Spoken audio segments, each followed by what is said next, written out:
Hello दोस्तों, आप सभी का बहुत बहुत स्वागत है हमारे YouTube channel HP knowledge for you में। दोस्तों, आज हम आपको बताने जा रहे हैं आरआरबी रेलवे ग्रुप डी में ऑनलाइन फॉर्म भरने के लिए आपको सेंट्रल सर्टिफिकेट की आवश्यकता पड़ने वाला है।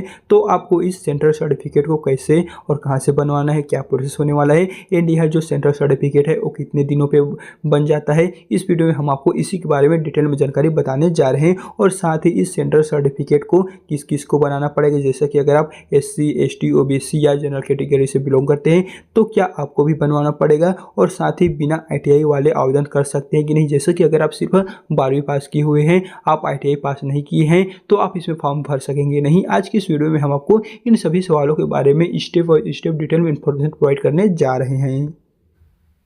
तो चलिए, सबसे पहले हम आपको बताते हैं कि अगर आप 10 पास किए हुए हैं तो क्या इसमें फॉर्म भर सकते हैं। फिर उसके पश्चात हम आपको आगे बताएंगे कि आपको सेंट्रल सर्टिफिकेट को कैसे बनवाना है, कहां पर बनवाना है और यह कितने दिनों पे बन जाते हैं।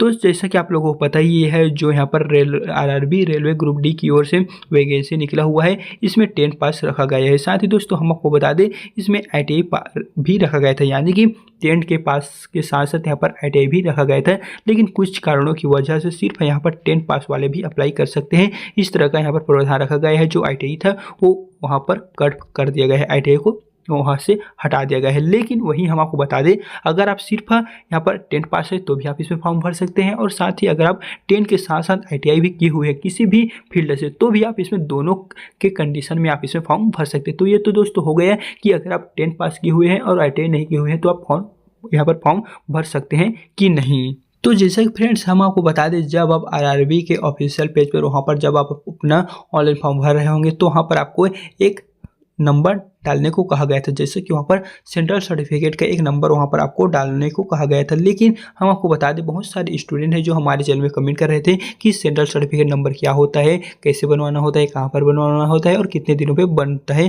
फिर उसी के अकॉर्डिंग हमारे चैनल पर एक और कमेंट आया था कि क्या जो सेंट्रल यहाँ पर सर्टिफिकेट होता है और जो जाति प्रमाण पत्र का सर्टिफिकेट नंबर होता है, दोनों एक ही होता है या अलग होता है। तो इस पर बहुत सारे लोगों का कन्फ्यूजन है। कुछ लोग थे जो यहाँ पर जो जाति प्रमाण पत्र थे उसी का नंबर यहाँ पर सेंट्रल सर्टिफिकेट में डाल दिए थे, और सेंट्रल सर्टिफिकेट का नंबर जाति प्रमाण पत्र में, इस तरह वहाँ पर कन्फ्यूजन था। तो दोस्तों हम आपको बता दें, यहाँ पर जो सेंट्रल सर्टिफिकेट होता है वो अलग है और जाति प्रमाण पत्र होता है वो अलग है। जाति प्रमाण पत्र ये तो है, साथ ही यहाँ पर सेंट्रल सर्टिफिकेट आपको एक और बनवाना ही होता है।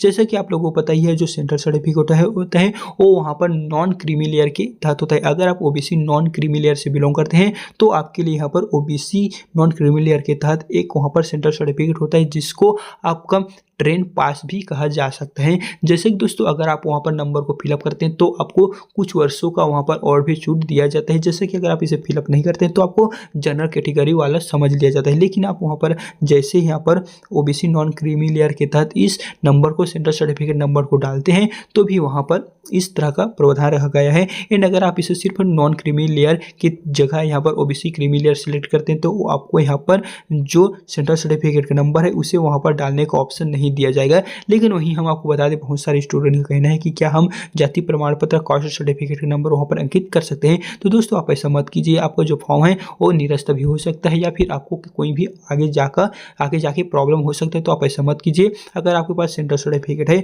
तो ही आप वहाँ पर डाल दीजिए, अन्यथा मत डालिए। अगर आप डालते हैं तो ठीक है, अगर आप नहीं डालते हैं, अगर आप कास्ट सर्टिफिकेट का जो नंबर है वो डाल देते हैं तो आगे चलकर आपको एक बहुत बड़ी समस्या का सामना करना पड़ सकता है। तो आप ऐसा मत कीजिए। आपके पास अगर सेंट्रल सर्टिफिकेट नंबर है तो ही आप वहाँ पर डाल सकते हैं।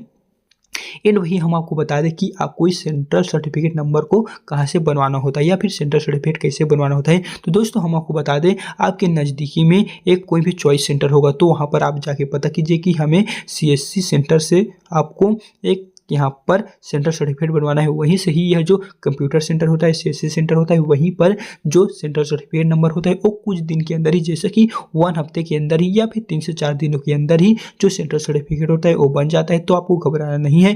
इसमें जो फॉर्म डालने का डेट है, आरआरबी ग्रुप डी के तहत रेलवे में विभिन्न पदों के लिए न्यू वैकेंसी निकला हुआ है। इसमें 22 फरवरी तक यहाँ पर बहुत ही लंबे टाइम का, यहाँ लगभग 1 मंथ का टाइम दिया गया है। आप इस 1 मंथ के अंदर अपना फॉर्म डाल सकते हैं। तो आपको अभी से घबराना नहीं है। आप अपना CSC सेंटर जाके या फिर अपने नज़दीकी कोई भी कंप्यूटर सेंटर जाके वहाँ पर आप अपना जो यहाँ पर सेंटर सर्टिफिकेट है वो बनवा सकते हैं। आपका जो सर्टिफिकेट है वो 1 से 2 हफ्ते के अंदर ही या फिर कहें तो 3 से 4 दिनों के अंदर ही बन जाएगा। फिर उसके पश्चात आप अपना फॉर्म जो है वो फिलअप कीजिएगा। इस तरह वहाँ पर आप फॉर्म फिलअप करेंगे तो आपको किसी भी तरह का कोई प्रॉब्लम नहीं होगा। तो दोस्तों इस वीडियो में हमने आपको सारी प्रॉब्लम का सॉल्यूशन बता दिए हैं। एंड अगर आपको फिर भी इससे जुड़ी किसी भी तरह का कोई प्रॉब्लम आ रहा होगा या फिर फॉर्म भरते समय कोई भी किसी भी तरह का कोई समस्या आ रहा होगा तो आप हमें कमेंट बॉक्स में कमेंट कर सकते हैं, हम उसका आंसर आपको तुरंत प्रोवाइड कर देंगे। तो चलिए फ्रेंड्स फिर मिलते हैं इसी तरह के एक नए वीडियो के साथ।